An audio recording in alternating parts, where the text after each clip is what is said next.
Well, thank you, Chair. And I really want to thank the folks that are here to testify. I really appreciate what you've shared with us, and particularly the very personal realities that you've had to share. My first question is for Miss Doucet. So I understand that you were exposed to hazardous chemicals. I'm wondering if you were provided with any personal protective gear, or if there was any information shared with you about the hazardous chemicals and their impacts, or specifically the impacts of those chemicals on you while pregnant.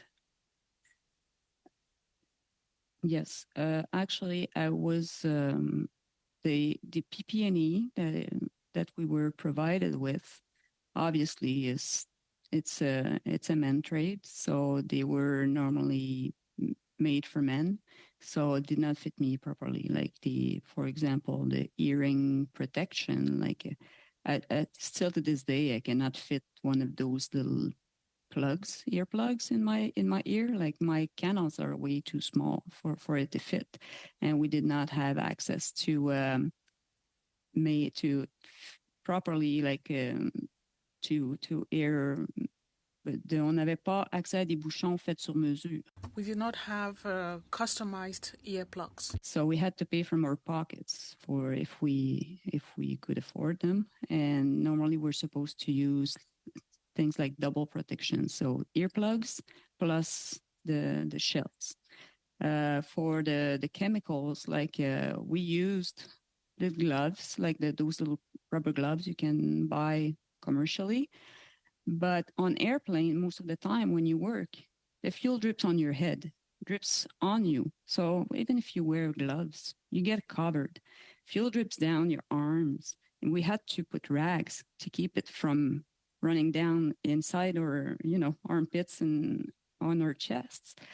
There's no protection made for that. Like, the gloves won't keep the fuel from dripping on you. And unfortunately, it's just the way it is. Like, you work above your head and it falls down. So there's no really any protection to have there except for glasses.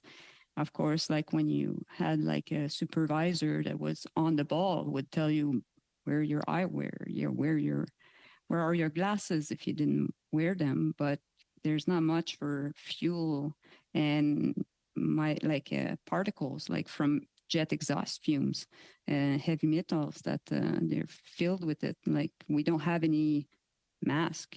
Like, we're not provided by any of this. When we walk from one hangar to the other hangar, walking behind like 6 jets that are running and just spitting heavy metals, like, and we walk right through it.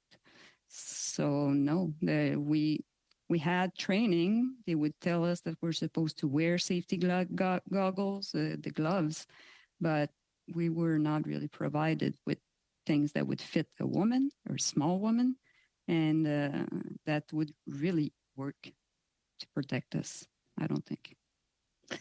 Well, thank you for that. And I really appreciated your recommendation that all the chemicals that you are exposed to should be kept in your medical file so that there can be follow-up with the impacts of those chemicals on your body. So I'm definitely going to push for that recommendation.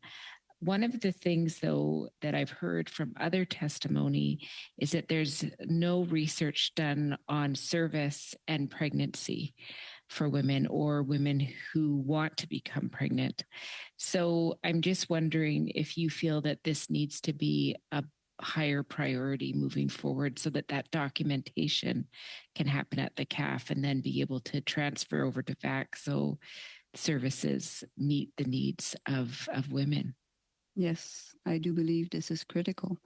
Women will keep on getting pregnant, women in the military, like, it's just a way of life. And if it affects our kids, like, I would be curious to see if we compare the military population to the civilian population, how many kids do have like neurodevelopmental issues? Because I feel like the numbers are completely out of whack. There I know so many people that do have kids that are military people that have kids with ADHDs and all kinds of neurological development issues, right? So as my kid does. And I don't see that in all my city friends. Like every once in a while you'll see one, but I think that there should be research made to compare how much of an impact it has on us.